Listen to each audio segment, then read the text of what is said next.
It is an area where the president feels a great deal of the crime we're seeing as a result of gun violence.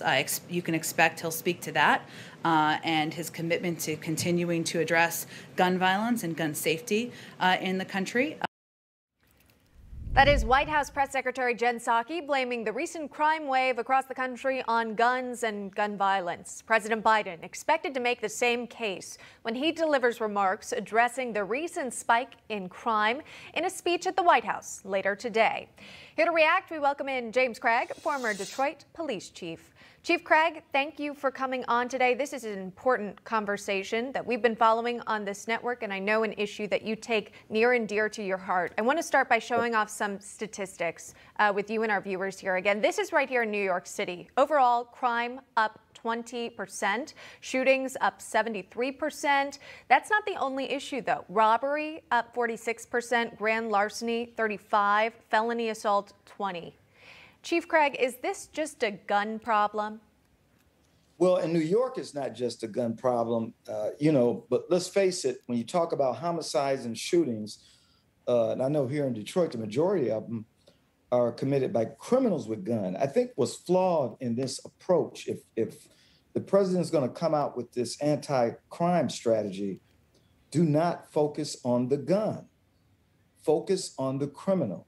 What's missing from the conversation, and it just appalls me every time I talk and no one seems to understand it, we have something in our major cities called bail reform. And so what that means is a lot of these violent predatory criminals are being injected into our neighborhoods, and they're continuing to commit violence. And then when you talk about guns in the hands of criminals. Look, when you talk about all this defund the police, dismantling police, law-abiding citizens want what? They want to protect themselves. They want to protect their family. So yes, they're going to have guns. It's not and when Jen Psaki says gun safety measures, what does that really mean? I'm totally confused by that. Yeah. So we need to focus on the courts and what they're not doing. We need to talk about the anti-police rhetoric and the fact that the veiled strategy in many of these cities is eliminating qualified immunity. They did it in New York, and the outcome was this. The attrition rate went up, resignations, retirements. And so if you want to see more police or boots on the ground, as they're saying, then what are we going to do to support the vast number of men and women who serve? How do we support them? And I got to tell you, that's the big problem. Right. You know, you touch on so many important topics here. Your analysis so strong, again, discussing qualified immunity, bail reform as well in these major cities. But a major sticking point here, don't go after the guns, go after the criminals.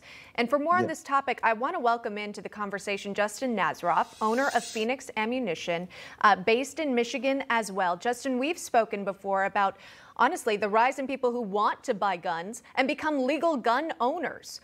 Justin, is it the problem of the guns or is it the problem of the criminals when we see these crime rates skyrocket? No, it's not a problem with the guns.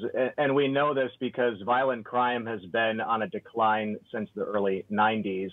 And gun ownership has been increasing at a pretty linear rate ever since. In fact, we seem to be breaking the record for gun sales just about every year, dating back to 2012 going forward.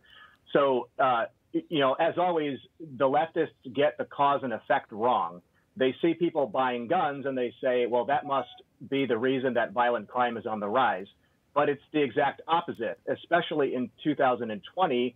During the pandemic, we see, a lot of police departments are already understaffed. They're fighting with the pandemic as well as everybody else. And we have a bunch of people who are now sitting at home collecting stimulus checks with nothing better to do.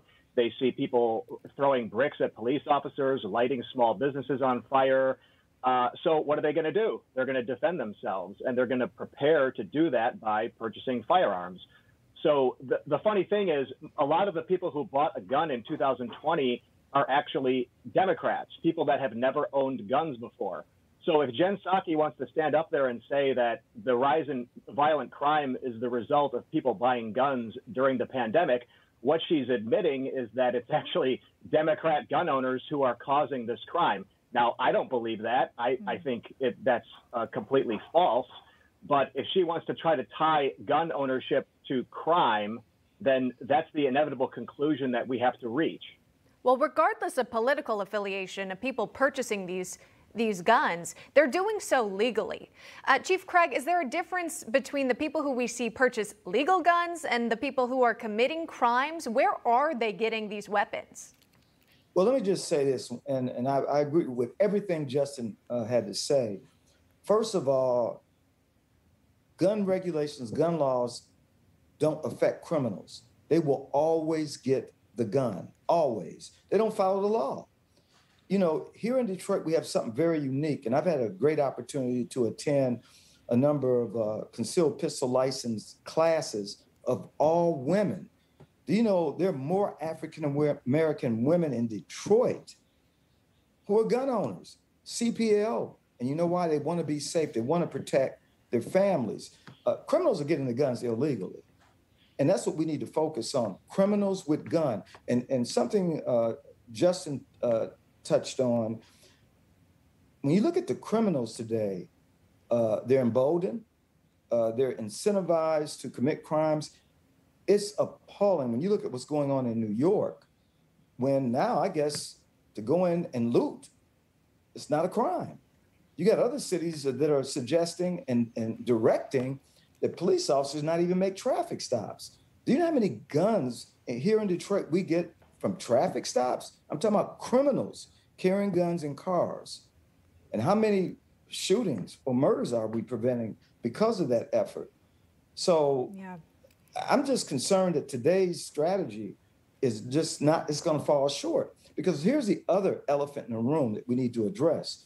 This administration is going to patronize the progressive side of the administration.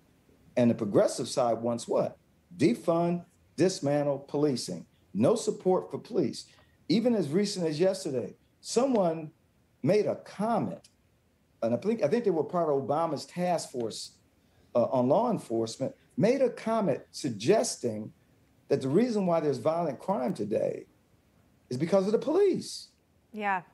That's not the case. We played that soundbite on our network. Our panelists had similar reactions, of course, saying that was completely unrealistic and completely wrong, quite frankly, in her analysis. I want to talk to you, though, about another major city where we're seeing crime. Let's take you to Chicago. Mayor Lori Lightfoot now says cities alone cannot tackle this problem and that the federal government needs to step in. Let's listen to this.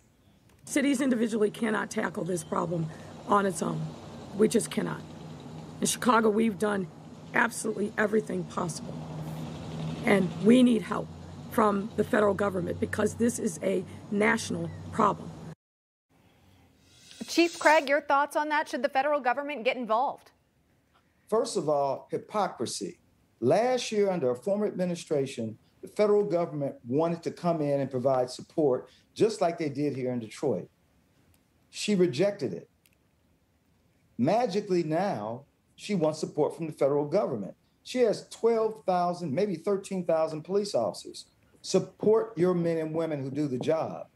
There's no support for those fine police officers in Chicago. I've had conversations with them. The problem is, and I'm not going to say leadership, the problem is with her seat. And she needs to be held accountable to do her job in creating a safe city. This is not the police. It's squarely lays on her lap, period. Yeah. All right. That is former police chief of Detroit, James Craig, joining us live. Also, Justin Nazaroff with your analysis. Guys, thank you so much. We appreciate it. Thank you. Good to be with you. You're welcome. Thanks. Hi, Emma Reckenberg here. If you like this video, there's a whole lot more to see on Newsmax TV. You can watch for free right here on our YouTube live stream and be the first one here each time our experts break down real news. Just hit that subscribe button, ring the bell icon, and stay with us on America's fastest growing cable news channel, Newsmax TV.